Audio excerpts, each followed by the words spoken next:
তাহলে এবার আমি তোর ঘাড় মটকাবো। না না না না, আমার ঘাড় মুটকিও না বাবু। তাহলে কথা দে আমার বাসা ভাঙবি না। কিন্তু মাসি প্রশ্ন করলে কি উত্তর দেব? মাসি প্রশ্ন করলে কি উত্তর দিবি ভাবছিস? মাসি জিজ্ঞেস করলে বলবি যে এই তো পেয়ে গেছি একটা বুদ্ধি পেয়ে গেছি। বুদ্ধি পেয়েছ? তা কি পেয়েছ? তাড়াতাড়ি বলো বলো। তুই এই তাল গাছ কাটলে ছাঁটলেও আমার আর কিচ্ছু যাবে আসবে না। মানে এই গাছ কাটলেও তুমি আর আমার ঘাড় মটকাবে না? তোর ঘাড় মটকাতে আমার ভারী বই গেছে। আমি তো আমার থাকার জায়গা পেয়ে গেছি। তা তোমার ভূতের বাসা তুমি কোথায় পেয়েছো শুনি? তোর শরীরেই এবার আমি বাসা করে থাকবো। আরে বাবা, এ আবার কি কথা গো? আমার শরীর হবে কিনা ভূতের বাসা, তা কি করে হবে? কি করে হবে তা ভেবে তোর কি কাজ? অনেক দিন হাওয়ায় ভাসতে ভাসতে আমি হাঁপিয়ে গেছি। এবার আমি তোর শরীরে ঢুকে আরামে যেখানে খুশি যাব, যা ইচ্ছে করব, আর সাথে তোর সব কাজ আমি করে দেব। তোকে আর সারাদিন এত কাজ করতে হবে না। আমার কথায় আর তুই না করিস নে চুটকে। না না না না না না না, আমি না করব না। তোমার যা ইচ্ছে হয়েছে করো, কিন্তু এখন যাও তো বাপু, আমার অনেক কাজ পড়ে আছে। তাহলে আয় দেখি এবার আমি তোর শরীরে ঢুকে পড়ি।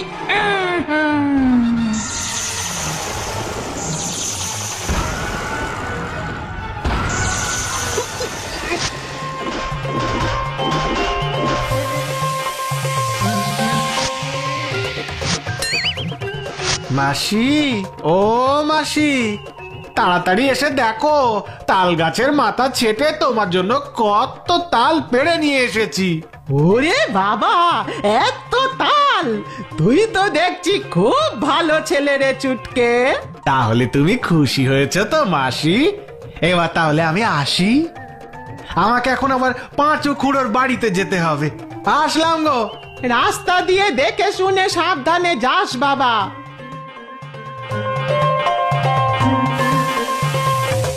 এ কি, আমি তো কিছুতেই এগোতে পারছি না। ও ভূত মেশো, আমাকে ছাড়ো বলছি। এতদিন পরে আমার গিন্নিকে আমি দেখতে পেলুম, আর তুই আমাকে বলছিস তোকে ছেড়ে দিতে।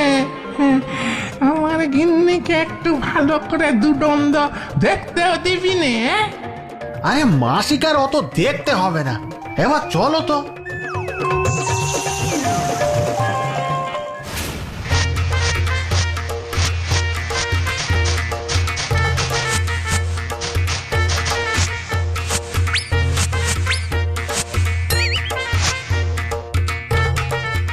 এই চুটকের কি হলো রে বাবা?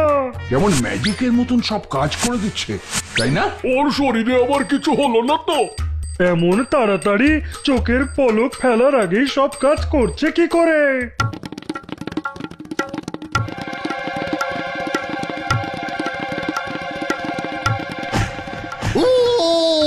ও মা গো, ও বাবা গো।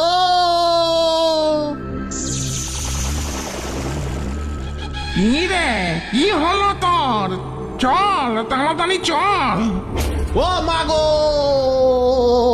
ও মাসি গো, সকাল থেকে কাজ করে করে আর চলতে পারছি না গো। আরে পারছি না বললে তো আর হবে না। কতদিন পরে কাজ করে একটু হাতে পায়ে সুখ পেয়েছি। এত সহজে আমি কাজ বন্ধ করছি না। আরো কাজ করবে বলছে? ওরে বাবা রে!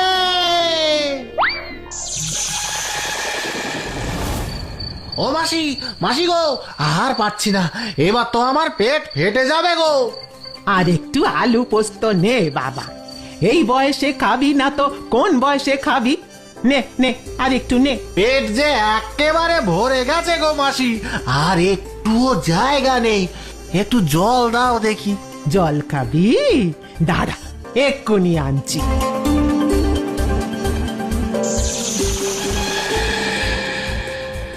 এই চুটকে, কতদিন পরে কিনা তোর মাসির হাতে রান্না খাচ্ছি, আর তুই কিনা একটু খেয়েই বলছিস পেটে আর জায়গা নেই। আমি অত বেশি খেতে পারি না। তুই পারিস না তো কি, আমি তো পারি, খাবো তো আমি। শোন, আর একটা কথাও বলবি না, আমি যা করতে চাইবো তোকে তাই করতে হবে, এটা মনে রাখিস। যা করতে বলবে আমাকে তাই করতে হবে?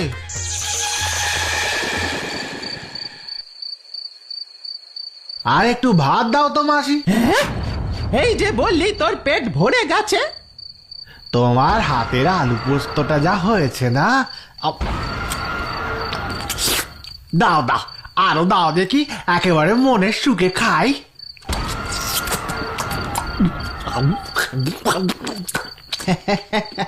দেখো কাণ্ড, দেখো কাণ্ড, নে নে যত খুশি নে। জানিস তোর মেশো যখন বেঁচে ছিল তখন এইভাবে চেয়ে চেয়ে খেত। খা খা। এবার এবার আর একটু ডাল দাও তো মাসি। আরে হ্যাঁ রে, দিচ্ছি দিচ্ছি বাবা।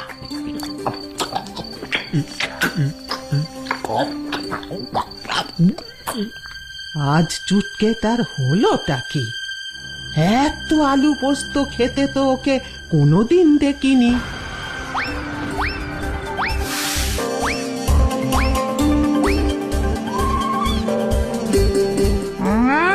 কি দারুণ খেলাম। কাল তোকে আবার আমার গিন্নির কাছে যেতে হবে, বুঝলি তো? কি রে চুটকে, কথা বলছিস না যে? তোমার সাথে আমার কথা বলতে একটুও মন চাইছে না। কেন, কি হলো তোর? তুমি তো আমার গণেশ মেশোর ভূত, ভূতের সাথে আমি কেন কথা বলবো? আরে ভূত তো কি, আমি তোর সব কথাই বুঝি রে, আমার সাথে একটু কথা বল না। তুমি আমার সাথে একদম কথা বলবে না, তুমি তো একটা স্বার্থপর ভূত, তোমার কথা শোনা আমার বড় ভুল হয়েছে। আমার ওপর এত রাগ করছিস কেন রে চুটকে?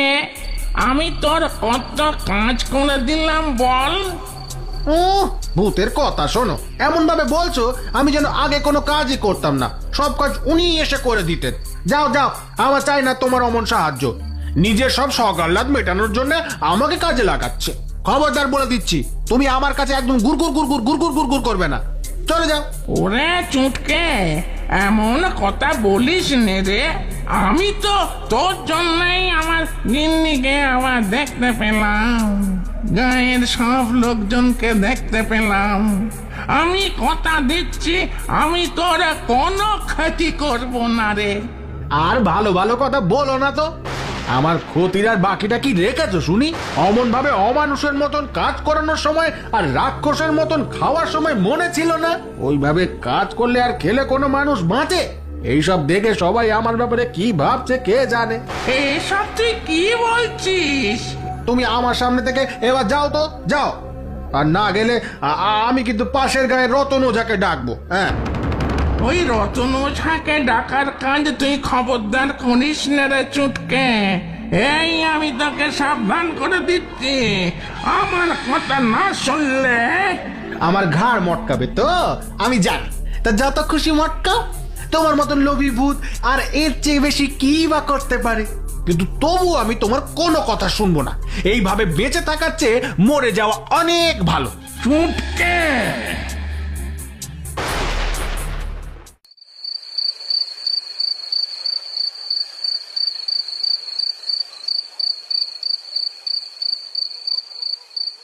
সর্দারের সব কথা মনে আছে তো? সে আর বলতে, সব মনে আছে।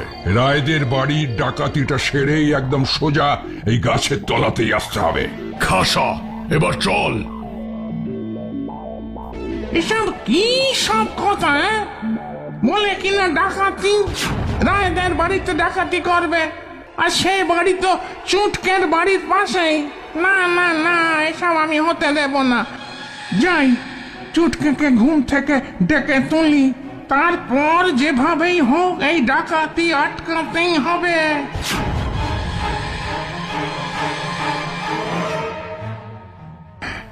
এবার আমি কি করি? ডাকলে সত্যি যদি ওরা ওঝা ডাকে, তারা যা পারে করুক, যাকে ইচ্ছে হয় ডাকুক, আগে তো ওই ডাকাত গুলোকে আটকাই। ওফ, তুমি আবার আমাকে জ্বালাতে এসেছো। আমি কি বলেছিলাম এরই মধ্যে ভুলে গেলে বুঝি?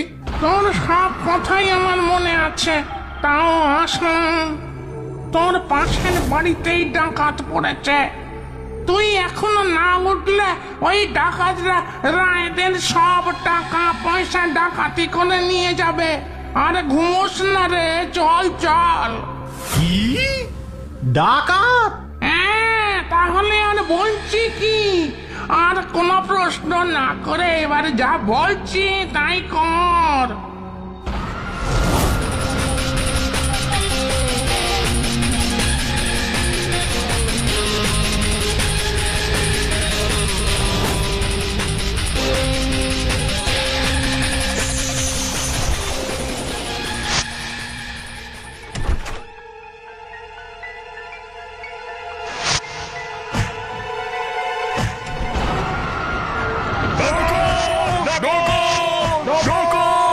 ওরে বাবারে, ওরে মারে, কে রে? এমন পালোয়ান এ বাড়িতে কোথা থেকে এলো রে? এই বাড়িতে এমন পালোয়ান আছে জানলে কখনো আসতাম না রে। আমরা কোনোদিন ডাকাতি করবো না রে, আমাদের ছেড়ে দে। এইবারের মতন আমাদের মাফ করে দাও পালোয়ানজি, আর কোনোদিন ডাকাতি করতে তোমার গ্রামে আসবো না। কথাটা যেন মনে থাকে। যা, এবারের মতন তোদের ছেড়ে দিলুম, কিন্তু ফের যদি এই গায়ে দেখেছি তাহলে না না না না, দেখতে পাবে না, দেখতে পাবে না, দেখতে পাবে না। সাবাস চুটকে, সাবাস। আর আমার উপর রাগ করে থেকো না গো ভূত। আমি না বুঝেই তোমাকে অনেক খারাপ খারাপ কথা বলেছি।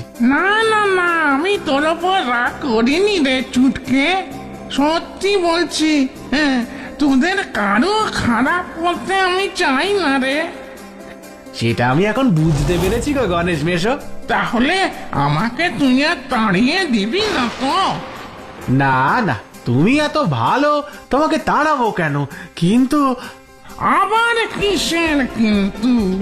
সত্যি বলছি গো গণেশ মেশো, অত তাড়াতাড়ি কাজ করতে আর খেতে আমি পারি না গো, খুব কষ্ট হয় আমার। তোর কষ্ট আমি বুঝেছি রে, কথা দিচ্ছি আমিও আর অত তাড়াহুড়ো করবো না। তবে আবার কি হলো? তোর মাসির হাতের রান্না দেখলেই মনটা কেমন ছটফট করে ওঠে। তুই তো সবই বুঝিস। সে আর বুঝবো না, খুব বুঝি। এরপরে চুটকি আর ভূতের সব ঝগড়া শেষ হলো। ওরা দুজনে ভালো বন্ধুর মতন খুব সুখী আর শান্তিতে একসাথে থাকতে লাগলো। ভূতের দৌলতে চুটকির অবস্থাও অনেক ভালো হয়ে গেল। আর